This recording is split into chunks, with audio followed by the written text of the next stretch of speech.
देखिए, अब हमारे पास समय बहुत कम है और हम एक ऐसे मोड में हैं कि यदि हम लोगों ने मेहनत से काम किया तो आप एक बात समझ लीजिए कि हम अपने प्रदेश को बदल पाएंगे। आप लोग अपने प्रदेश को बदलना चाहते हैं, अपने बच्चों को एक अच्छा भारत देना चाहते हैं। जी। नहीं, ये महत्वपूर्ण प्रश्न है, इसका जवाब हमको सोचना पड़ेगा, देना होगा।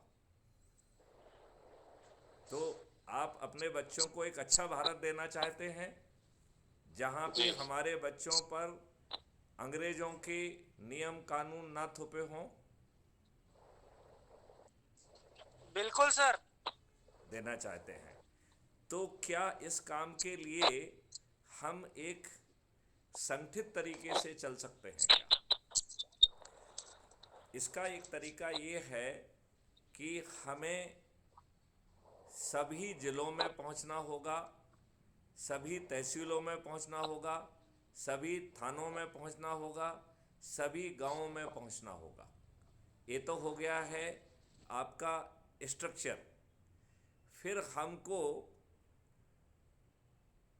उन जगहों पे पहले पहुंचना चाहिए जहां लोग बाग त्रस्त हैं, जहां पैरों में बिमाई फटी हुई है, जहां हर दिन जो है लोग प्रताड़ित हो रहे हैं, जहां लोगों को न्याय नहीं मिल रहा है। ऐसे लोगों को क्या हम तत्कालिक राहत राहत दे सकते हैं? तो इसके लिए मैं ये चाहूँगा कि जहाँ ऐसी जगह हैं, विशेष तौर पर ऐसे मोहल्ले हैं, ऐसे स्लम एरियाज हैं जहाँ पर ज़्यादा जो है लोग बाग त्रस्त हैं, कहीं पे सट्टा का प्रॉब्लम है, कहीं जुए का प्रॉब्लम है, कहीं पे जो है ड्रग्स का प्रॉब्लम है। सत्ता में बैठे लोग जो है परेशान करते हैं, वसूली करते हैं।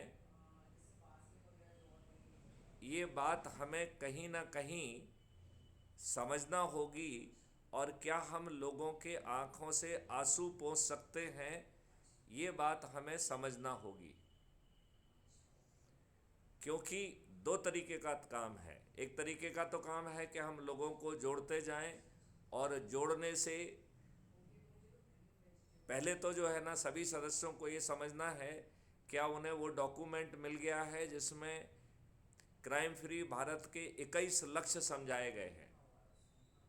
यशवंत जी, आपको वो डॉक्यूमेंट मिला है क्या?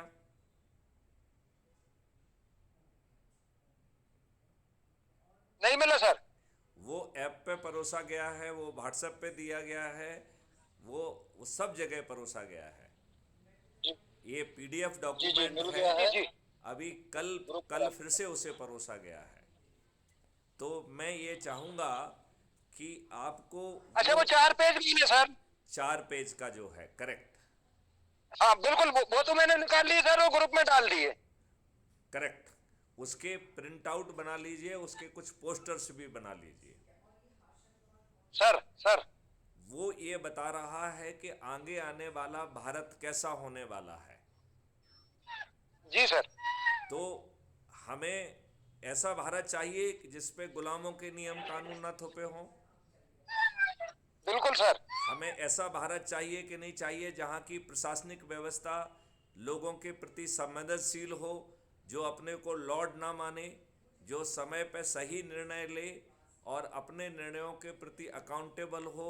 ऐसा ऐसी व्यवस्था चाहिए कि नहीं चाहिए?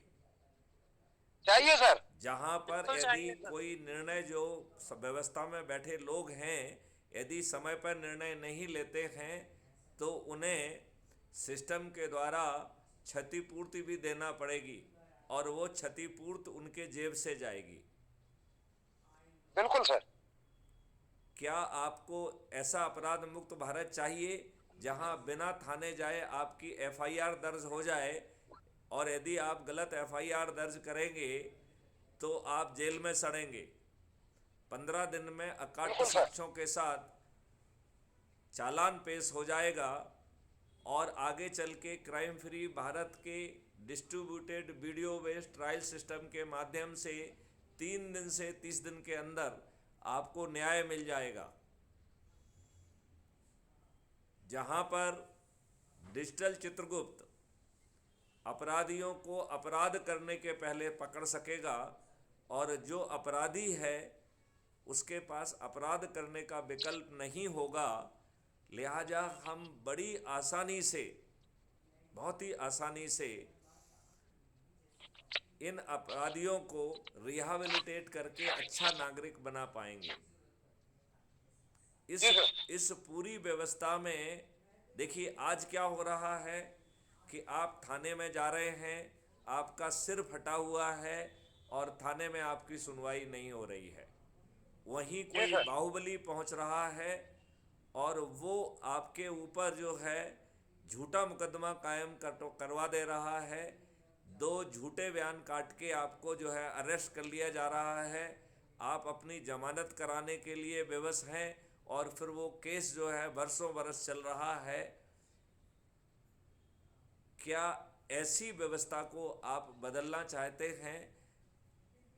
तो ऐसी व्यवस्था को बदलने के लिए कितना अच्छा होगा कि आपके बटन दबाने से आपके घर पे आके ही FIR हो जाए, और वो FIR आज की तुलना में 1000 गुना बेटर हो, जिसमें ऑडियो और वीडियो जो है हैश वैल्यू से लॉक होंगे। भाषा की जहाँ समझने में प्रॉब्लम है वहाँ लैंग्वेज इंटरप्रेटर आ जाएगा, वकील आ जाएगा जो कि जो कौन कौन सी धाराएं लगना है ये वकील जो है ना उसमें बताएगा। वैसे तो आर्टिफिशियल इंटेलिजेंस बताएगी, लेकिन वकील भी बताएगा। कैमरे में